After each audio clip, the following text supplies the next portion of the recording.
bisa ini ya, videonya di on cam semua ya.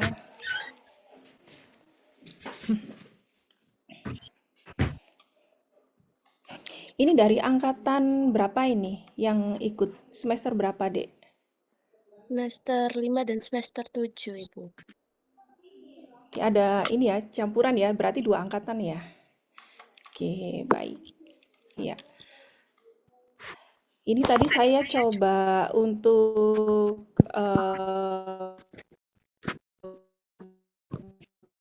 buka link presensi ya, tapi di error. Ya, saya coba untuk presensi nanti kita di akhir ya. Nanti kalau di akhir sesi kuliah, tolong diingatkan untuk presensi ya. Nanti kita coba lagi. Iya. Oke, baik. Saya share screen dulu untuk pertemuan pertama. Ini pertemuan kedua ya. Oke, materi dasar-dasar genetika.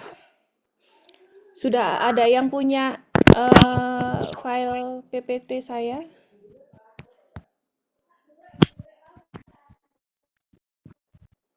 Belum, Ibu. Apakah nanti dapat dikirimkan, Ibu?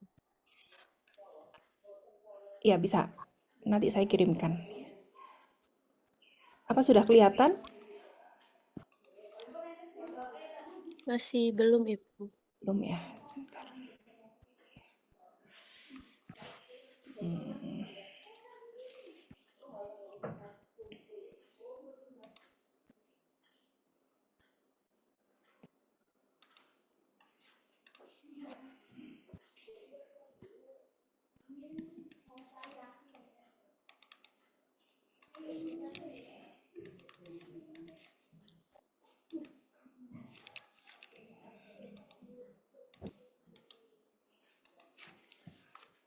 Sebentar, ini ada masalah sama Zoom saya.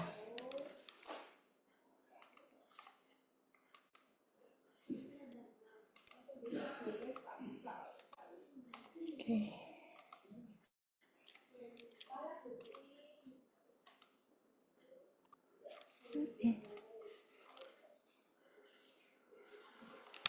Ya, sudah bisa terlihat? Sudah, Ibu. Oke, baik. Ya, pada pertemuan kedua hari ini, materi kita adalah pengenalan dasar-dasar genetika ya.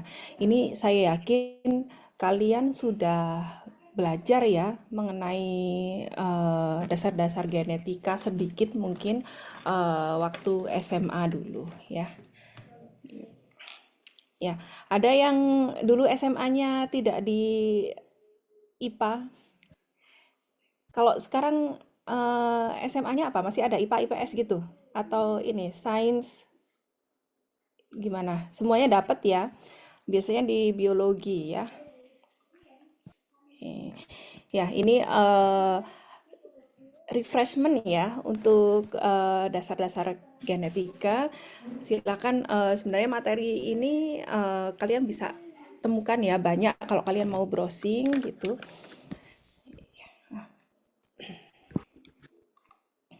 Oke. Ya, sebelum ke dasar-dasar genetika, ya ini saya mau merefresh kembali ya. Apa itu farmakogenomik?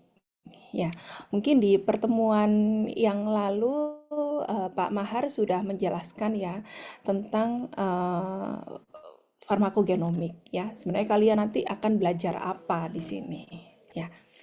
Farmakogenomik ini berasal dari dua kata ya, farmakologi dan genomik ya. Farmakologi itu sendiri adalah ilmu yang mempelajari tentang penggunaan ya dan efek pengobatan ya. Dan sedangkan genomik ini adalah studi mengenai gen dan fungsinya ya.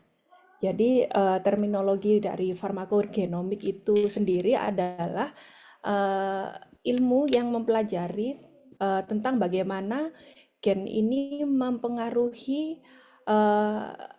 respon respon suatu pengobatan ya dalam tubuh ya.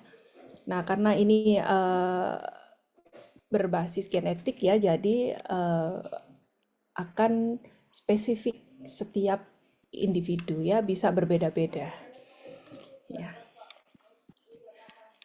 Nah, eh, farmakogenomik ini diterapkan ya untuk pengobatan ya atau pemilihan terapi bagi pasien tertentu ya sesuai dengan profil genomnya ya. Ini uh, ilustrasinya adalah in pasien ya. Nah, ini akan dipelajari dulu mengenai genomiknya ya, dibaca biasanya dengan microarray begitu. Kemudian dipelajari genomnya ya. Nah, di sini kita akan tahu apa yang apa namanya genom apa yang berbeda ya dari pasien tersebut ya terhadap suatu populasi ya. Misalnya pada individu tertentu dia ada gen yang berbeda ya. Ada mutasi pada gen tertentu yang mempengaruhi eliminasi obat ya. Nah, karena gennya ada mutasi di situ ya, sehingga mempengaruhi kerja protein ya, mempengaruhi fungsi protein ya yang dikode oleh gen tersebut. Nah, sehingga proteinnya tidak berfungsi ya.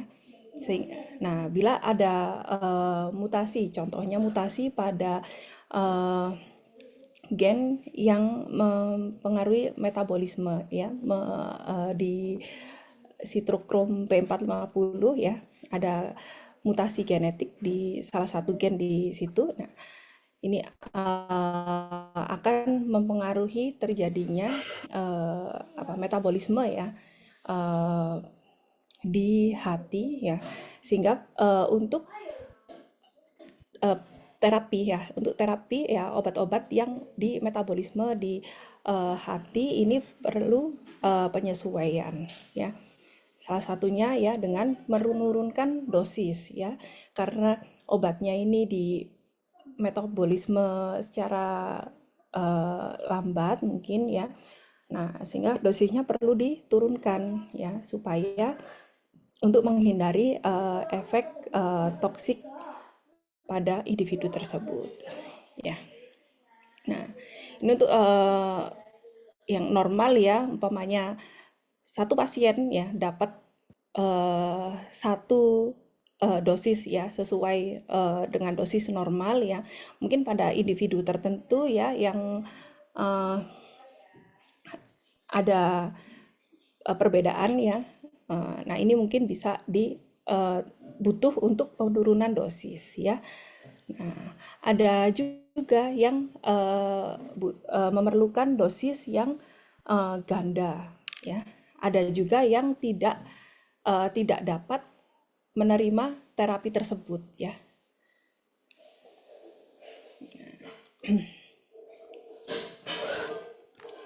Oke. Ya. Nah, untuk pertemuan hari ini ya kita akan belajar mengenai gen, kromosom, DNA, RNA ya, kemudian ekspresi gen ya, dan nanti kalau masih ada waktu nanti kita belajar mengenai variasi genetika. Ya. Ya, di sini adalah terminologi. Ya, gen adalah sequence DNA yang mengkode untuk protein ya, protein tertentu ya. Sedangkan genom ya adalah informasi genetik ya yang terkandung pada suatu sel ya. Jadi dia adalah seluruh informasi genetik ya yang terkandung dalam satu sel ya. Di manusia ini genom terdiri dari 23 pasang kromosom ya yang terletak di nukleus. Ya. Sedangkan transkriptom ya adalah keseluruhan transkrip RNA ya yang diproduksi oleh suatu genom ya pada kondisi tertentu ya atau pada sel tertentu ya. Nah, transkriptomik adalah ilmu yang mempelajari tentang transkriptom itu sendiri ya dengan cara membandingkan transkriptom ya gen yang terekspresi secara berbeda ya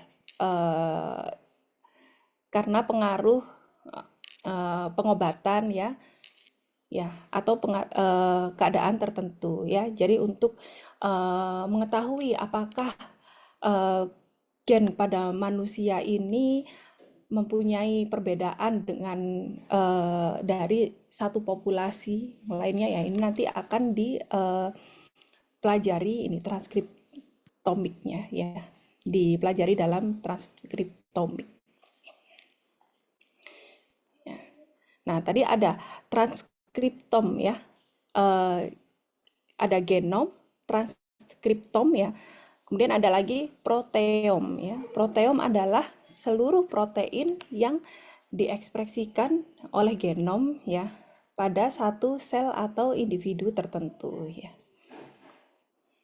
Nah, tadi proteom ini adalah keseluruhan protein. Nah, sedangkan ilmu yang mempelajari tentang protein itu adalah proteomik ya.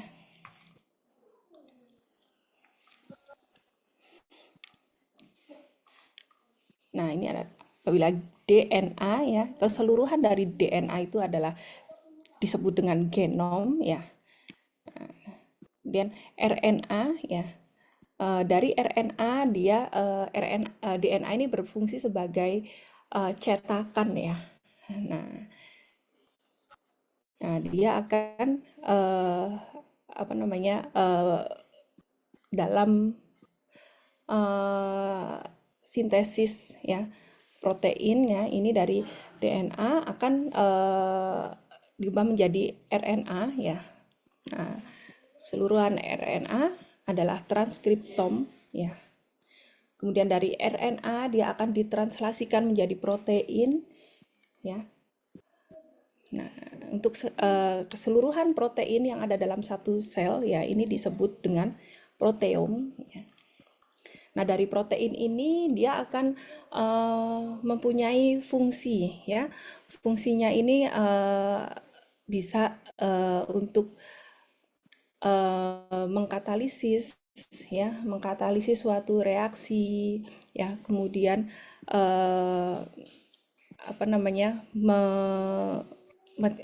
memecah ya. Ada juga yang berfungsi untuk menghantarkan ya molekul tertentu ya. Nah, ini metabolit ya dari suatu protein ya bisa berupa gula ya, kemudian nukleotid, asam amino atau lipid ya. Nah, metabolit ini ya keseluruhan ya yang ada dalam suatu sel ya. Ini disebut metabolom ya. Nah, metabolit ini yang akhirnya dia akan menghasilkan fenotip ya pada suatu individu tertentu ya. Nah,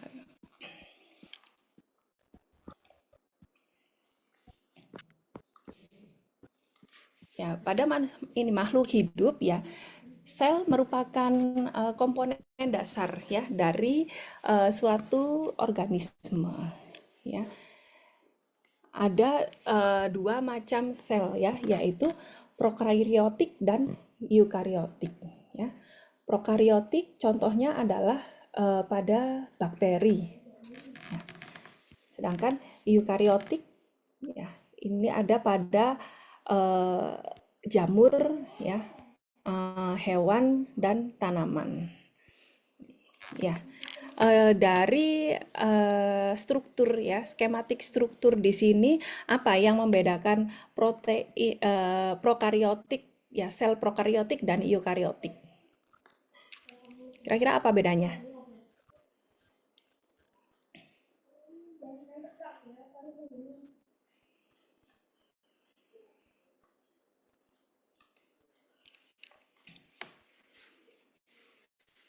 Ya, ada Marensa. Bedanya apa Marensa? Sel prokariotik dan eukariotik. Dari membran selnya, ya.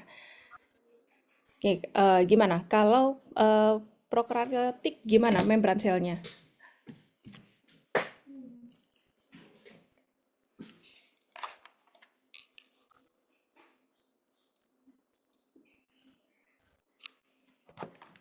Ya, ada yang bisa menjelaskan bedanya apa?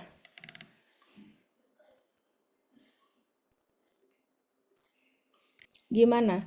Membran selnya bagaimana kalau yang prokariotik? Mungkin prokariotik itu tidak punya nukleus, atau tidak punya inti, membran inti. Ya, betul sekali. Ya, kalau prokariotik tidak mempunyai nukleus, ya, tidak mempunyai inti sel, sedang, ya.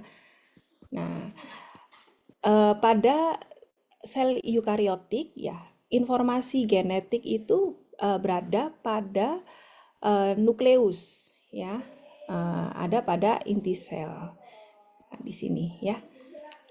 Nah, sedangkan pada prokariotik, ya, dia berada di sitoplasma, ya.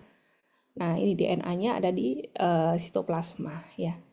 Jadi yang mudah untuk mengalami mutasi ini sel yang mana? Sel prokariot atau eukariot? Dilihat dari strukturnya seperti ini.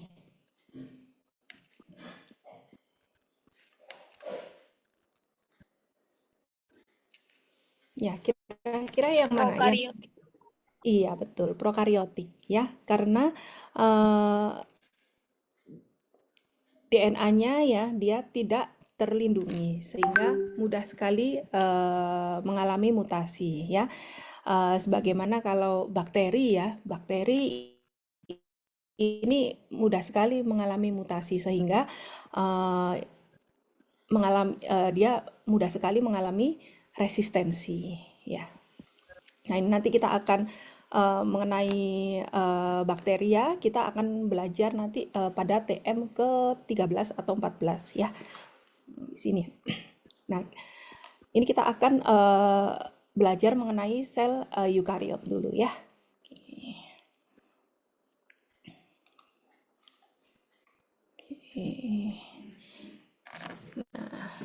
Nah, berikut adalah sel informasi genetik ya dari sel eukariotik, ya. Ini manusia ini termasuk sel sel eukariotik, ya, sel yang dimiliki oleh manusia, ya. Nah, informasi genetik ini terdapat pada inti sel, ya, pada nukleus, ya. Nah, di dalam nukleus ini terdapat kromosom, ya. Nah, kromosom ya ini merupakan informasi genetik ya yang terdiri dari kromosom DNA dan gen, ya. Nah, ini kromosom ini seperti gulungan benang begitu ya, benang-benang DNA ya. Ini kalau dibuka kumparannya ya, ini akan membentuk untayan ya seperti ini ya, DNA ya. Nah, di dalam DNA ya ini terdapat banyak gen-gen ya yang tersimpan di lokus-lokus ya. Nah, gen ini terdiri dari apa? Ya, dari pasangan basa-basa nitrogen. Ya, nah seperti ini.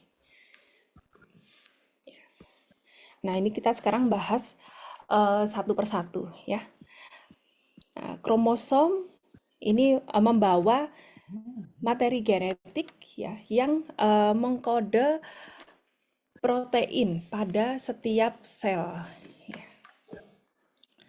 Kromosom terdiri dari DNA yang dia terikat pada protein ya dengan spesial struktur yang disebut histon ya. Jadi ini tadi seperti kumparan gini ya. Untuk histon seperti ini. Ya, ini untuk sel eukariotik. Nah, ini banyak ya histon, tapi di prokariotik tidak ada histon. Ya. Disebutkan bahwa DNA dari sel eukariotik ini sangat kompleks ya dan terstruktur ya dan mengandung banyak sekali kromosom ya. Pada manusia ya dia mengandung berapa kromosom? 22 ya. 22 kromosom plus 22 pasang ya plus 1 ya. Oke. Kemudian nah ini. Nah, manusia ini mempunyai sel diploid ya yang terdiri dari 2 pasang kromosom atau 2N ya. Nah, jumlah kromosom pada manusia adalah 46 ya, terdiri dari 22 pasang autosom dan 1 pasang gonosom ya. Nah, ini 1 pasang gonosom ini yang mempengaruhi jenis kelamin ya. Nah, setiap pasangan kromosom ya ini diwariskan dari orang tua ya. Nah, ini diturunkan ya jadi. Ya.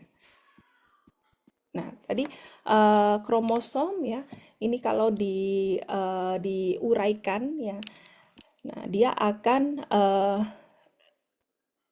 terdiri dari gen ya. Gen adalah section ya atau bagian dari DNA yang mengandung informasi genetik ya, mengandung informasi atau perintah untuk membuat protein tertentu ya. Di manusia ini ada ratusan ya,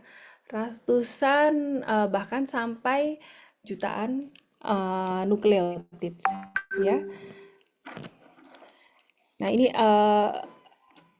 project ya, Human Genome Project ini mengestimasi ya bahwa manusia mempunyai 20.000 sampai 25.000 gen per sel.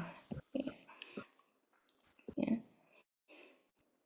Nah, kode genetik adalah perintah ya yang digunakan oleh sel untuk mentranslasi ya atau menerjemahkan informasi genetik ya,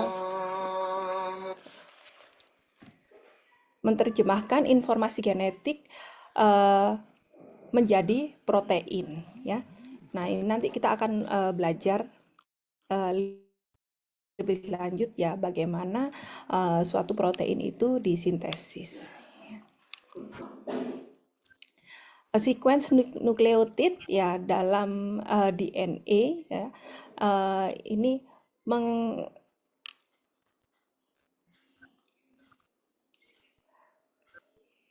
sistem sequence dari nukleotid dari suatu DNA Nah, ini menggambarkan kode genetik untuk membuat protein ya, protein-protein tertentu. Nah, ini adalah struktur dari gen ya. Nah, ini DNA tadi ya, di dalam DNA ini terdapat gen-gen ya. Nah, dalam satu gen ini ada promotor ya, kemudian ekson dan intron ya. Gen sequence yang menyandi protein, nah ini disebut dengan ekson ya. Sedangkan intron ini adalah gen yang tidak menyandi protein ya. Nah, lalu untuk sintesis protein bagaimana? Apakah yang intron ini juga akan berfungsi ya? Nah, dalam sel ya, ini ada mekanisme ya untuk sintesis protein ya. Ini dari gen ya, DNA tadi cetakannya ya. Nah, ini akan ada mekanisme ya, machinery yang namanya splicing ya, DNA splicing ya, di mana ada sequence ya, intron ini yang akan mengalami fragmentasi ya. Nah, intron-intron ini akan keluar ya. Nah, akan terpisah ya. Sehingga yang mRNA yang adalah messenger RNA yang hanya mengandung ekson saja ya. Nah, kemudian pada tahap selanjutnya ya, ini akan ditranslasikan ya, akan dari suatu kode genetik ya menjadi polipeptid ya, menjadi asam amino ya, sehingga terbentuk rantai polipeptida seperti ini ya, yang akan menunjukkan fungsinya ya, yang akan berfungsi.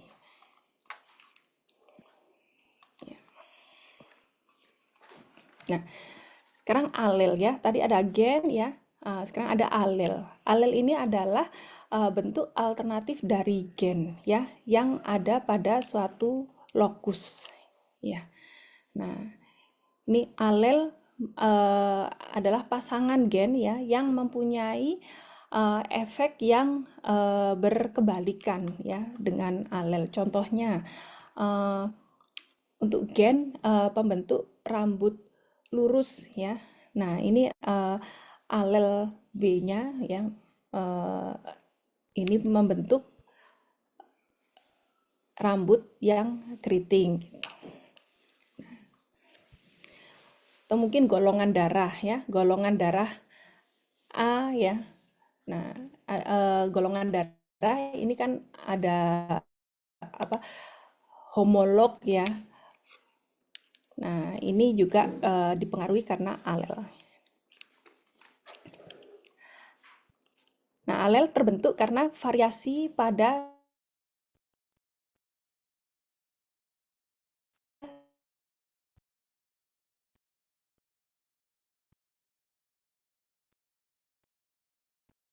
basa nitrogen itu dua alel dari setiap orang tua ya. Jadi kalau ayahnya ini kulitnya sawo matang, sedangkan ibunya kuning langsat. Nah, ini akan si anak akan mewarisi dua alel ya dari orang tuanya ya. Nah, ini tadi contohnya ya. Oke. Gen dan lokus. Nah, ini nah tadi alel ini ada pada lokus ya. Disebut lokus ini kalau banyak ya. Kalau satu saja adalah loci ya. Nah, ini contohnya gen warna rambut ya yang menghasilkan fenotip rambut berwarna hitam ya. Kemudian pada lokus tertentu ya. Nah, ini pada lokus Q ya. Ini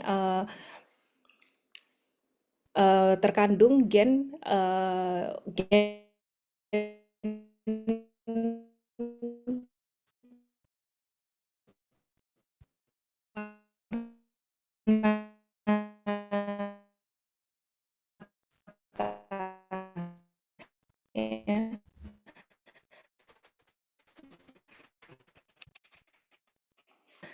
substansi dari keturunan ya.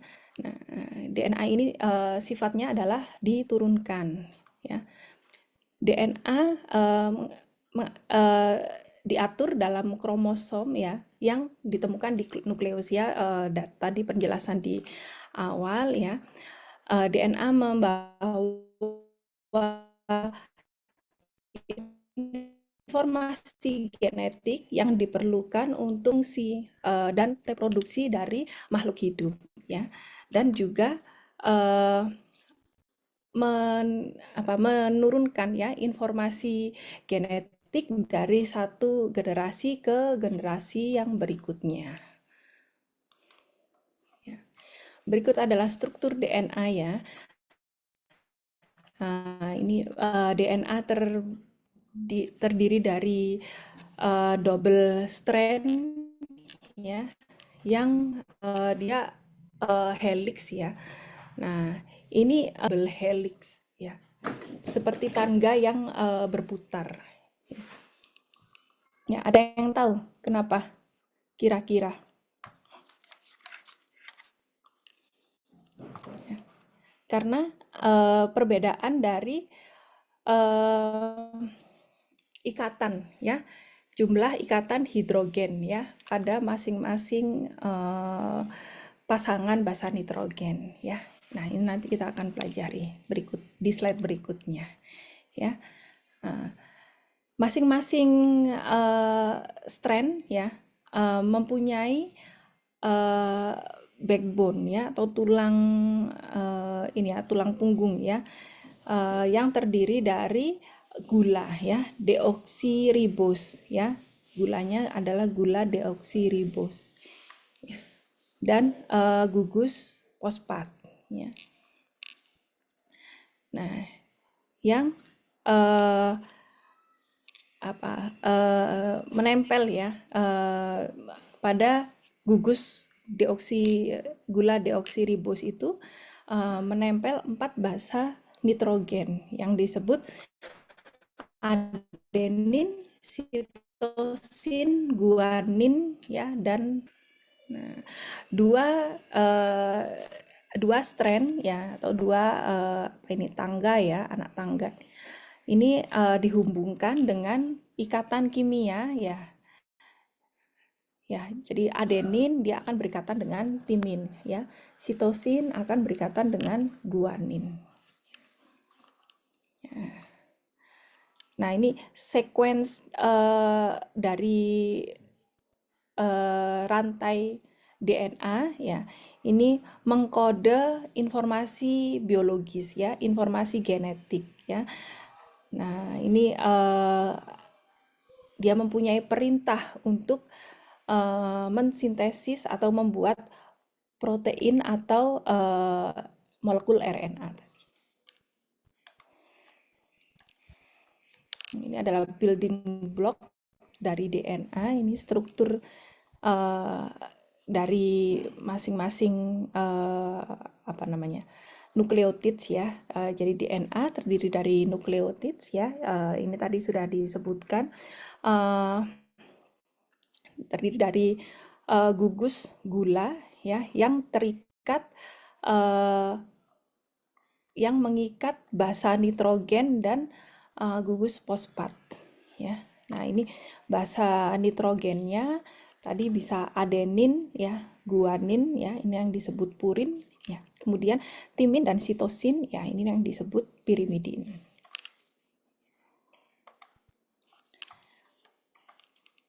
Nah, ini pasangan basa ya.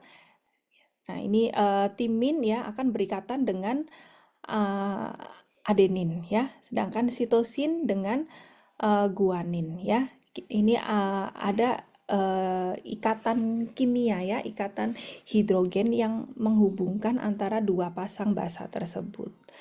Nah, ini untuk timin dan adenin ya. Nah, ini terdapat dua ikatan hidrogen ya.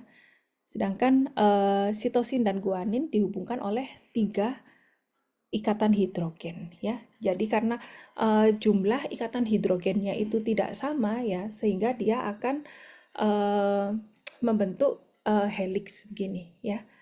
Jadi tidak rantai lurus seperti pita gitu ya, tapi dia akan membentuk bentukan seperti tangga berputar ya, helix begini. Karena adanya perbedaan jumlah ikatan hidrogen ya pada setiap pasangan basa ya.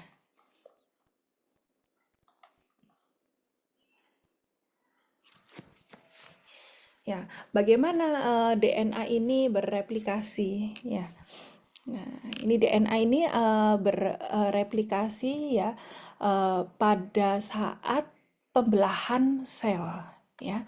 Nah, ini untuk pertumbuhan ya, untuk pertumbuhan dan perkembangan dari individu itu sendiri ya, maupun untuk memperbaiki sel-sel yang rusak ya. Nah, kapan replikasi DNA-nya ya? Pada saat pembelahan sel ya. Nah, ini DNA akan bereplikasi ya, membentuk dua dua kopi yang sama ya, yang identik dari DNA asalnya ya.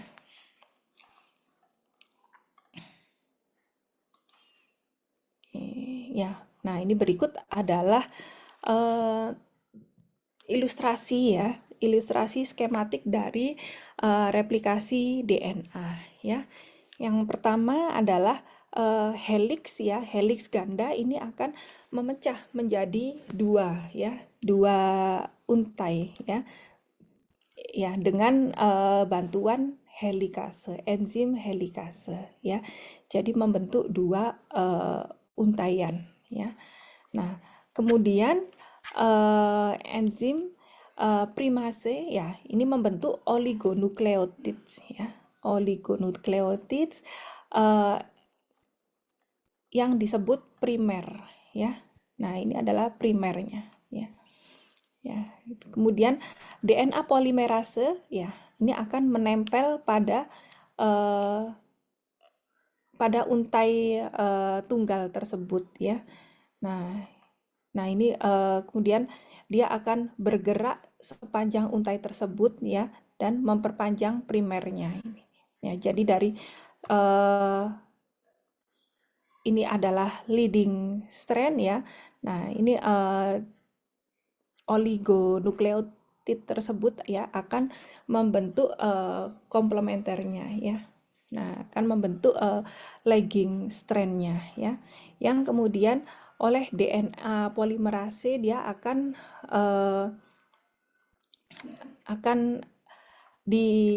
dibentuk ya untai lagging strandnya ya.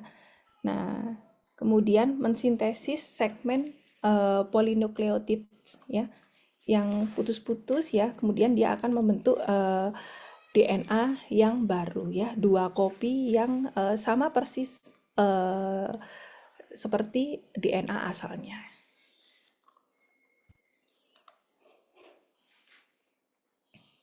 Nah, sekarang tadi kita berbicara mengenai DNA ya. Nah, sekarang RNA ya. Perbedaannya apa? Ya. Ada yang masih ingat perbedaan DNA dan RNA?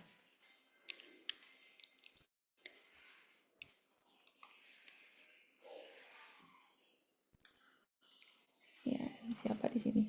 Ristania. Ayo, Ristania masih ingat nggak Atau tahu nggak bedanya DNA dengan RNA?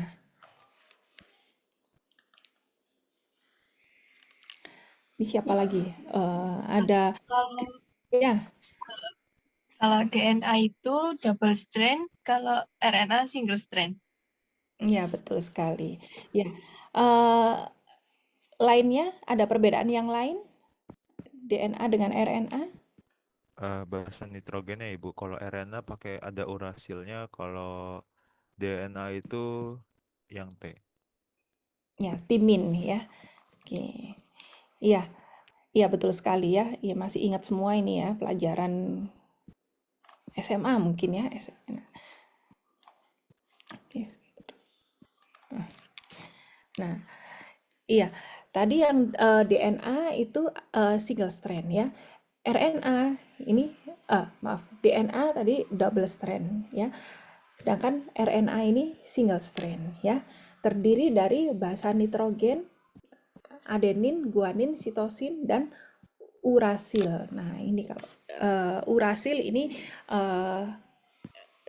pasti adanya di RNA ya.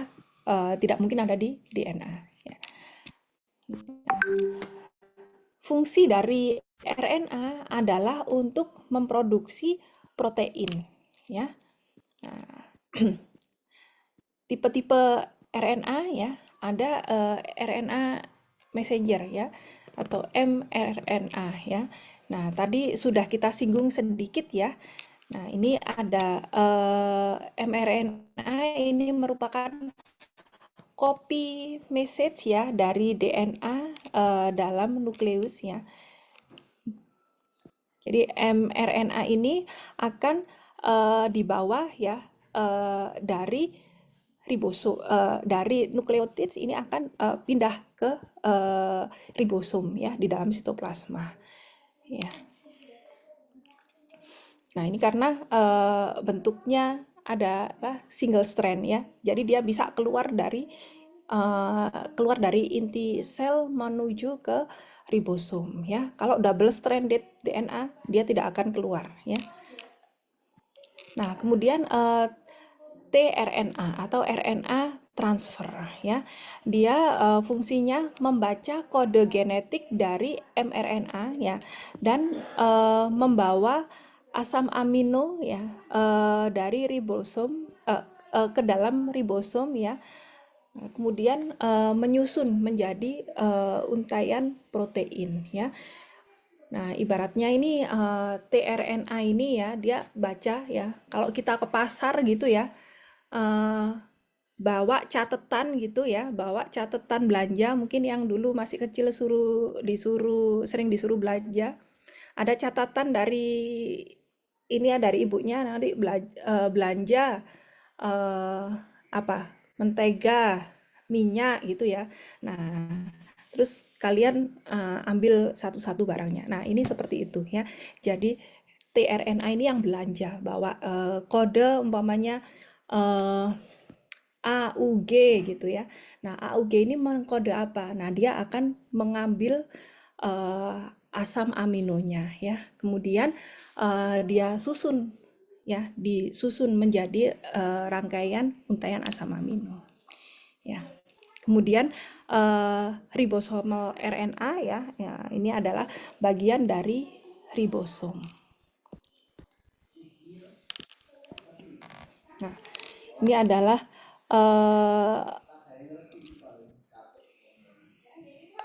apa namanya?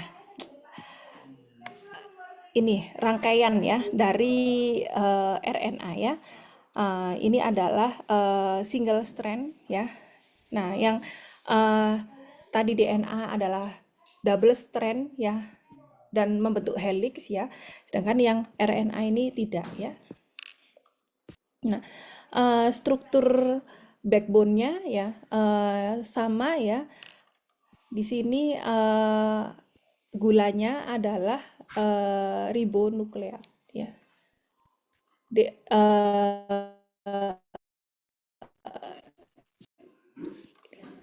Gulanya adalah gula ribos ya.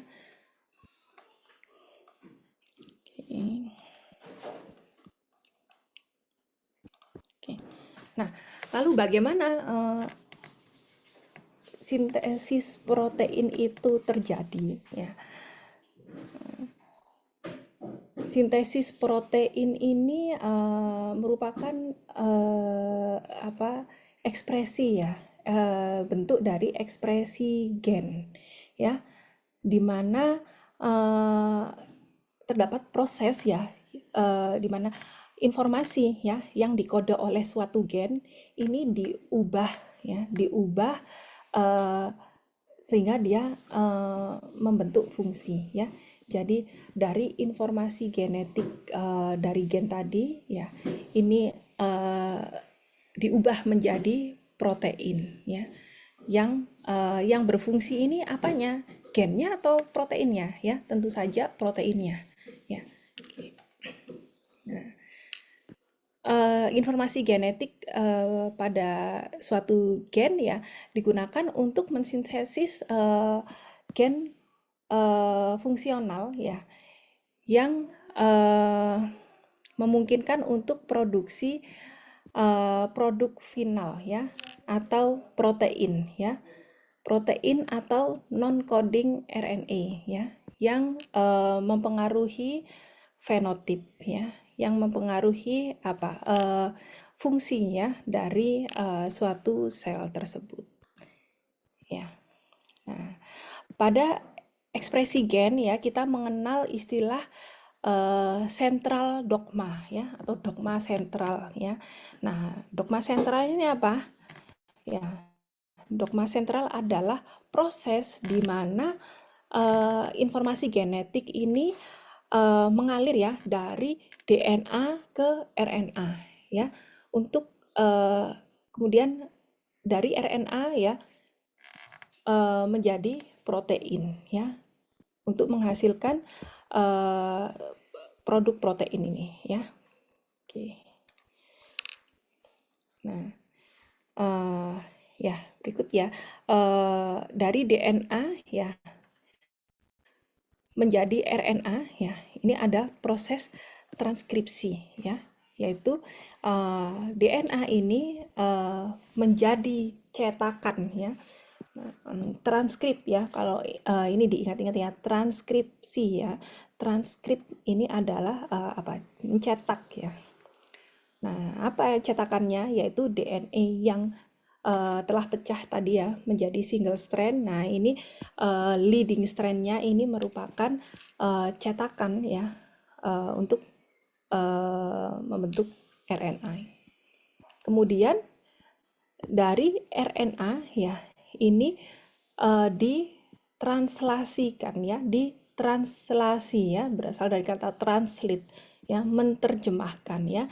Jadi kode genetik dari RNA ini ya kemudian diterjemahkan ya menjadi asam amino ya, asam amino ya, yang membentuk untaian protein ya. Nah, ini ada dua langkah ya. Yang pertama tadi transkripsi ya, dia menggunakan informasi dari DNA untuk membuat RNA ya. Kemudian translasi adalah menggunakan informasi ya dari RNA untuk membuat protein.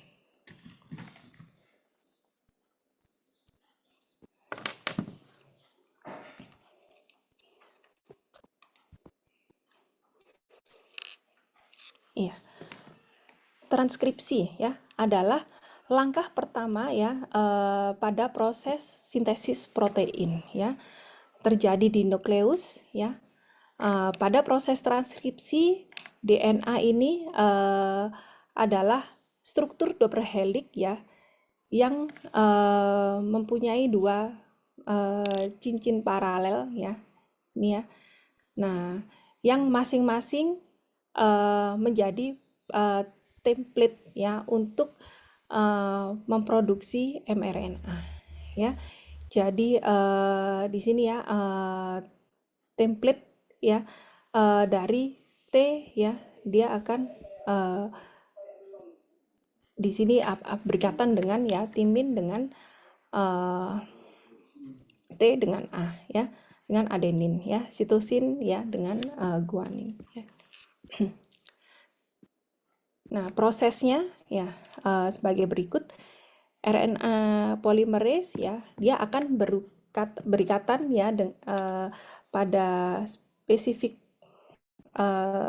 location ya, lokasi tertentu ya, pada region promotor ya, pada salah satu DNA ya yang bertindak sebagai template. Ya.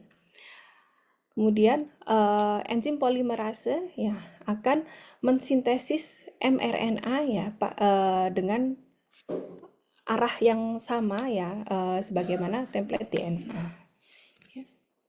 Nah, kemudian mRNA ini, rantai mRNA akan diteruskan ya dan memanjang ya sampai mencapai ke terminator region ya. Jadi satu gen ini ada promotor ya dan ada region terminator ya.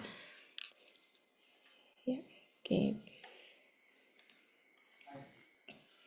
Nah, kemudian mRNA yang telah terbentuk tadi ya, ini dia akan mengalami proses ya yang disebut translasi ya. Sekali lagi menerjemahkan ya. Translasi ya, ini adalah untuk mentranslate kode genetik dalam mRNA ya menjadi protein ya.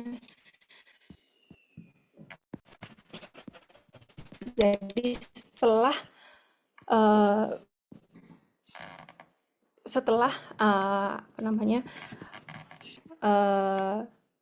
terbentuk ya di ribosom ya. Nah, dia akan ditranslasi ya, diterjemahkan ya. Nah, prosesnya sebagai berikut ya. Jadi mRNA bergerak ya dari nukleus ke sitoplasma ya. Kemudian dia membawa mRNA ya, membawa kode genetik ya untuk membentuk protein ya. Jadi dari 3 urutan basa ya. Nah, kemudian tRNA mengambil asam amino ya yang terdapat pada sitoplasma ya, kemudian membawa ke ribosom ya, membawa ke ribosom ya, kemudian dia disusun ya sesuai dengan urutan dari mRNA-nya ini yang dikode oleh mRNA ya. Nah, kemudian asam amino tersebut tersusun ya, kemudian melipat ya. Nah, lipatan dari protein ini menentukan fungsinya ya. Nah, ini adalah kode genetik ya, kode genetik yang digunakan untuk mentranslate ya, untuk menerjemahkan dari mRNA menjadi protein ya. Terdiri dari kodon ya, yaitu urutan 3 basa ya, yang dibaca ya dan diterjemahkan ya di dalam ribosom. Ya. Nah, ini contohnya UUU ya, dia akan mengkode fenilalanin ya. UUA menjadi leusin ya. Ya, dan seterusnya. Ini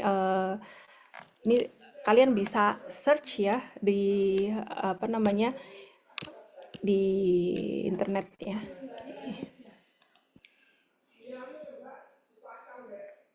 Ya. Ini ekspresi gen ya, ini tadi dari cerita saya ya yang tadi bila dirangkum ya ada dalam satu slide ini ya. Oke. Ya, sampai di sini ada pertanyaan atau mungkin ada yang mau sharing?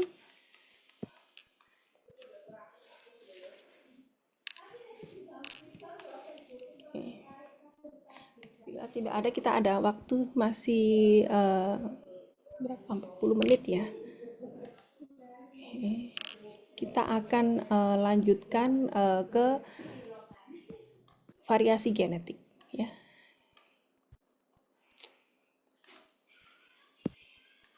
Oke.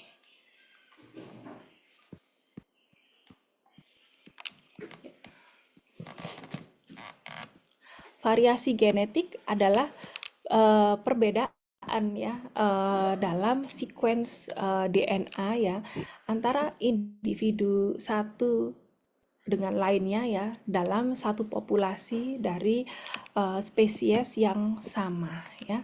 Ini contohnya ya, variasi genetik pada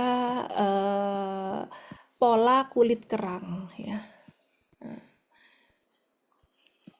Ya, yang menyebabkan kulit kerang itu warnanya bisa berbeda-beda atau motifnya bisa berbeda-beda ya.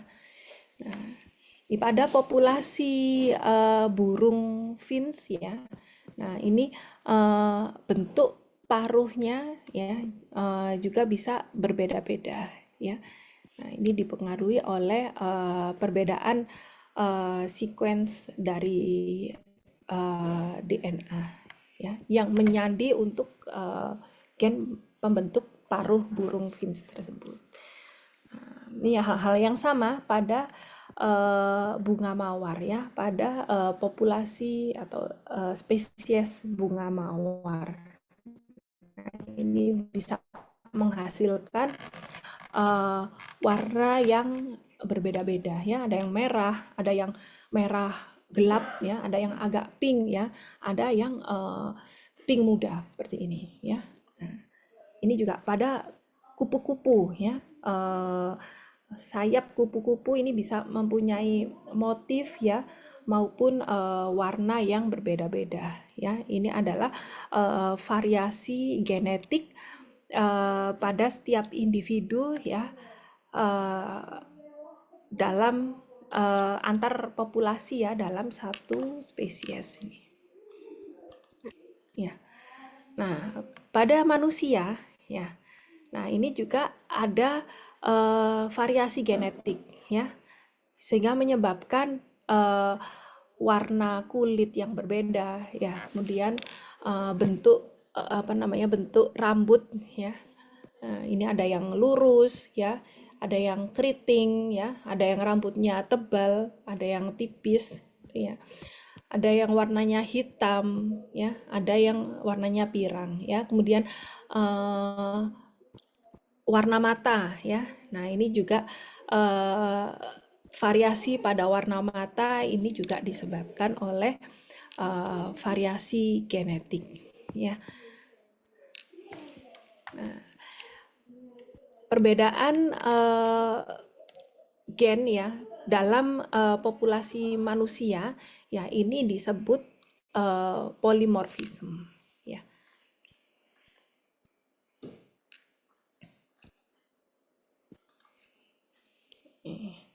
Nah, kemudian bagaimana variasi genetik itu bisa terjadi ya? Variasi genetik ini bisa terjadi karena yang pertama adalah mutasi ya. Nah, ini adalah perubahan sequence asam nukleat ya pada genom ya, pada genom suatu organisme ya. Bisa bisa dalam satu organisme ya atau virus ya atau ekstra kromosomal DNA ya. Kemudian genetic recombination ya. Nah, ini merupakan pertukaran genetik ya dari organisme yang berbeda ya, yang menyebabkan keturunan yang berbeda juga ya, turunan yang berbeda dari orang tuanya ya, dari parentnya ya. Contohnya, bakteri ya. Nah, bakteri ini dia bisa mengalami genetic recombination ya. Nah, karena bakteri ini hidup di apa namanya? Dia mutual ya di tubuh manusia ya, bisa di host ya. Ada sel apa namanya? eh, ter- ada bakteri yang tumbuh di organ manusia, mungkin di usus gitu ya. Nah, bakteri ini bisa mengalami exchange ya, pertukaran materi genetik dengan tubuh inangnya ya, dengan tubuh genetik dari manusia ya, yang mengakibatkan bakteri tersebut lebih bersifat berbeda daripada manusia, daripada parentsnya ya. Contoh, pada bakteri yang dia bisa bertukar ya, gen resisten beta lactam ya, gen resisten beta lactam ya. Nah, ini bisa dia dapat dari host maupun dari bakteri lain yang mempunyai gen beta lactam ya, sehingga dia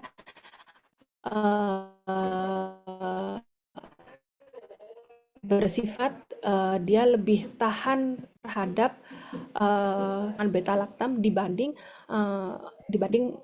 parentnya ya. Kemudian contoh lain yaitu RNA virus ya, pada Picornaviridae, Retroviridae dan Coronaviridae ya. Nah, pada berapa tahun yang lalu ya, 3 tahun ya, sekitar 3 tahun yang lalu ya. Nah, ini ada pandemik corona ya. Nah, ini kalian waktu itu kalian mungkin masih SMA ya. Nah, ini tapi kan sudah terpapar ya informasi-informasi mengenai pandemi itu sendiri ya. Ada corona tipe Delta ya. Nah, ini merupakan perubahan ya, perubahan dari gen ya yang dikandung oleh suatu virus tersebut ya. Jadi dia mengalami rekombinasi ya, bisa pertukaran dengan materi genetik dari hostnya ya. Nah, kemudian diturunkan ke generasi berikutnya ya, maupun bisa juga mutasi ya, dari mutasi ya. Nah, ini dulu corona, ada corona tipe Delta ya, tipe lain-lain ya, dan banyak sekali ini. Nah, ini karena adanya genetic variation ya. Oke. Ya, untuk materi hari ini ya rasanya saya cukupkan ya. Mungkin ada yang punya pertanyaan atau ada yang mau sharing ya mengenai materi basic genetik ya maupun variasi genetik. Untuk pertemuan selanjutnya kita akan belajar mengenai variasi genetik ya yang disebabkan oleh mutasi ya. Nanti kita akan belajar mengenai mutasi ya, mengapa mutasi itu terjadi ya. Kemudian efek dari mutasi itu pada satu organisme ya. Nah, rasanya yang minggu depan ini kita akan belajar lebih menarik ya. Nah, ya, untuk materi saya nanti akan saya share ya melalui koordinatornya ya, melalui Gina ya. Nah, tapi harapannya kalian tidak hanya belajar dari slide saja, silahkan dipelajari. Kalau untuk basic genetik ya, dasar-dasar genetika, kalian bisa belajar dari internet ya, dari apa namanya Google ya. Ini kalian juga bisa belajar sendiri dan silakan di-explore ya. Oke. Ya. Ini sebelum saya akhiri, saya coba dulu untuk buka link absen ya.